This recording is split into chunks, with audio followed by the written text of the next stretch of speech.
What's going on, Mighty Comic Book Tribe? I am Molecular Maurice, and welcome to the Unmasked Comic, where we do comics on the go, bro. Tonight's feature presentation is going to be Incredible Hulk #1, where the monsters have become real. So grab your snacks, put your children to bed, and come join me. Let's begin. A year prior, in Al Qadisiyah, governing Iraq, a group of explorers are in the depths of a tomb. Making their way through putrid odors, they find what they came for, not just treasure, but a throne of a headless monster, which was to their surprise. One of the explorers labels the find as monsters, and they decide to take it, one of the big ones. One of them, Trudy, takes pity for a child's skull in her hand. Trudy speaks to it and stares until one of the other explorers says it's time to move out. They are actually grave robbers in a hurry. So when Trudy doesn't respond, he walks over to get her. Trudy's back is facing everyone. As soon as Trudy's shoulder is touched, her head rotates 360 degrees and proclaims the green door is shut, proceeding to transform as the body on the throne takes over Trudy's body. Fully attached, the monster replies, "Thank you for coming here." The other grave robbers are now in flight, fright or freeze. Response: "I'm coming. I'm coming, mother." The awakened demon monster replies, by the same token tearing everyone else in the tomb apart, flesh, bones, and muscle. The being wants Trudy, devouring every piece of DNA in the tomb.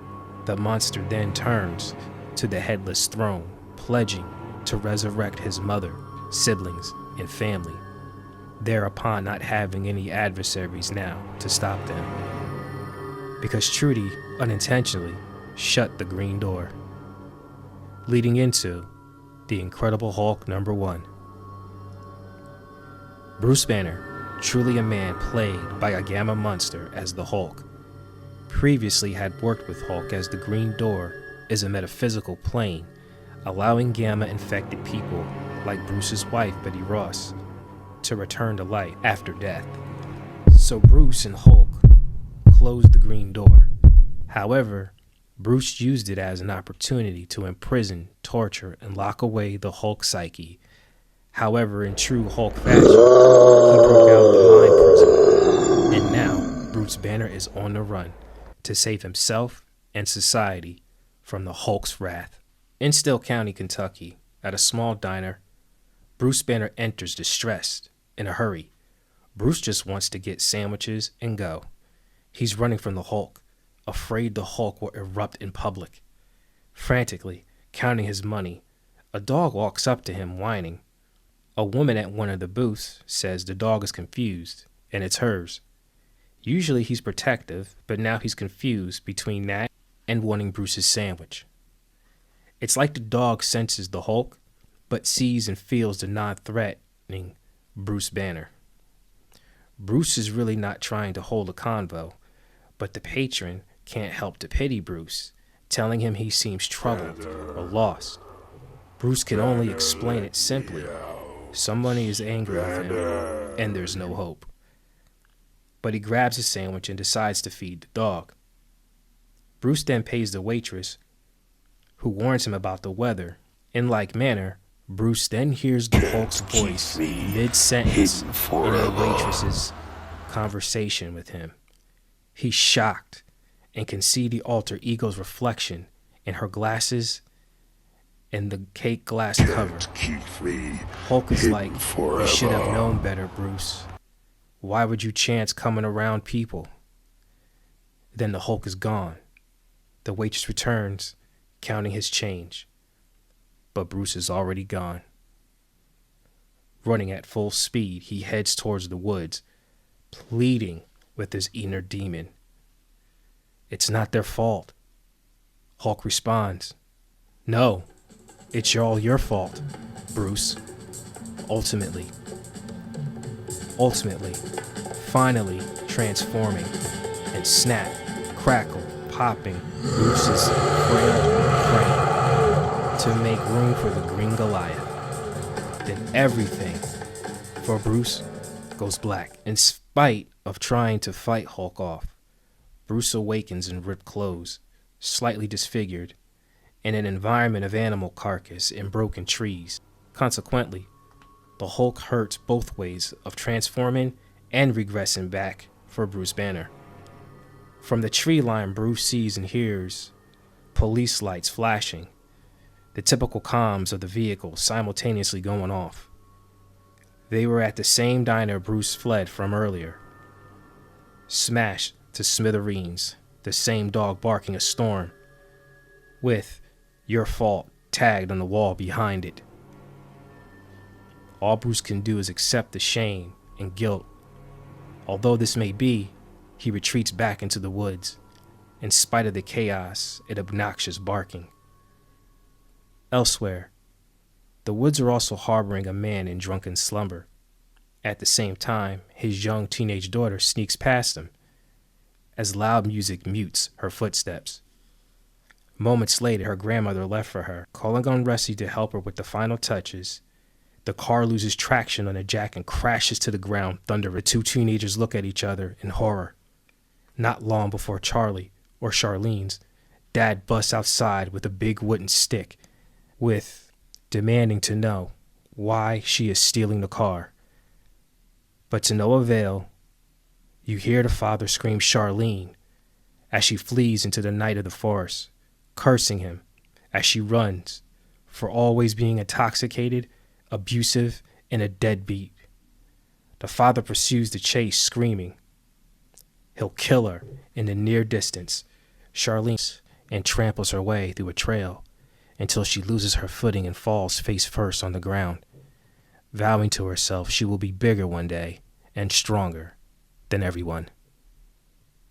Meanwhile, back at the diner, law officials gather a plan on pursuing Bruce Banner without unleashing Hulk, only engaging Bruce and not Hulk form. Then out of a van comes Trudy.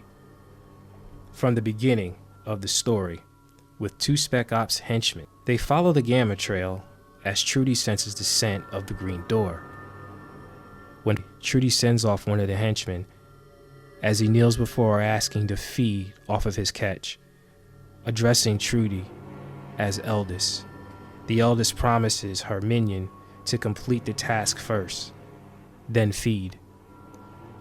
Vowing to make Eldest proud, he grotesquely transitions into a tracking demon, leaving a horrid empty skin shell, thus leaping away to the scent he caught. Further down in those woods, Charlene's dad is on her tail, ready to run her down with the car. He's able to pull up beside Charlene, who snatches her arm away before the dad can grab her, repeating he's going to kill her, albeit until a massive ball of light flashes in the woods, running Charlene's dad off the road, flying headfirst into a tree.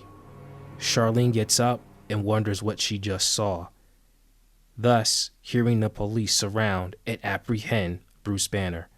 They plead with him not to resist, explaining or beginning to explain Tony Stark's role in all of this. But Bruce is frantic, warning them of what is to come from this. Charlene gets in view of the FBI using sea guns to engulf Bruce in a lightened sphere as a holding cage. Bruce speaks in riddles to them, referring to 2021's Hulk #1. He had Hulk locked away in his mind. But now the Green Ranger is about to take over permanently. Now, heeding the warning, ready to run, it becomes too late. Bruce is going full Hulk mode. The FBI pays the price at every phase of Bruce's change. The Hulk now expressing the body is now his during the transformation. Banner is now in the Hulk's full control and power, sending a violent message to tell Tony Stark basically to F off, then stomping off into the deep forest. Charlene cannot believe what she just saw. In utter amazement, she stares, but not long after, until she hears a cough.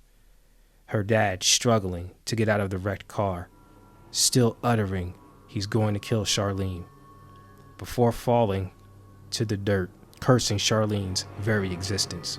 Without hesitation, she beats every ounce of self-preservation out of her dad, continually pounding on his face, breaking his nose, shattering his teeth, and kicking him in the face. Then something happens. Charlene pauses, breathing heavy, as she stares down at her motionless father. Alas, a second rage comes out, sending a final warning of fist and pain to leave her alone, before catching her breath, leaving the reader to wonder, damn girl, what happened to your face? After the infrared eye of a demon spots Charlene's retreat into the dark, the demon goes over the beaten body of Charlene's father, smelling lies on him. He begins to feast on his helpless body, the demon repeating he is telling lies about him. Trudy, the eldest, and the team walked up as the demon was indulging. Trudy reiterated what she said about waiting for him to feed. The newly cocooned Charlene's dad demon assures the eldest he was found, that he saw fractured son, Bruce, who is the Hulk. Thus pointing in a direction, eldest spots the gamma DNA of Hulk and rejoices being so close. Dad demon alerts eldest that Banner and Hulk are enemies. All of a sudden, eldest turns to one of her disciples and praises her devotion, although her being of the green door, it is mated with the Hulk as a vessel, exposing at this point that the disciple she's speaking to is Betty Ross, and she has been aiding and tracking down Bruce and the Hulk. Eldest tells Betty she could not break her mind control, staring at her. Betty, you belong to the mother of horrors, and eldest has a duty to fulfill. From there, eldest levitates in the air while summoning every shadow and demon creature that hides in caves, rivers, and tombs, all that are claimed monster. Now is the time to rise and seek out the fractured son, Hulk. The Hulk's willfully brute spirit has been enemy to all of them, but his flesh is owed to the eldest and everyone she just summoned. Hulk is linked to the path of the mother of horrors. During this time, he continues to stomp through the woods, stalking, merging, ever deeper in it. And then we see Hulk come to a halt as he comes face to face with Charlotte. Ladies and gentlemen, that is the end of issue number 1. I want to thank you for your time. I hope you guys enjoyed it. I did. But there's also some questions, right? What happened to Charlene's face? Why did it look like that? Why did she get the second adrenaline rush of rage on her father? Why is Betty Ross helping the eldest? In this, what I like, they have made Hulk to be a straight monster, even kind of going against the norm or the precursor of the way Stan Lee and Jack Kirby created him to be, where you don't pity him as much.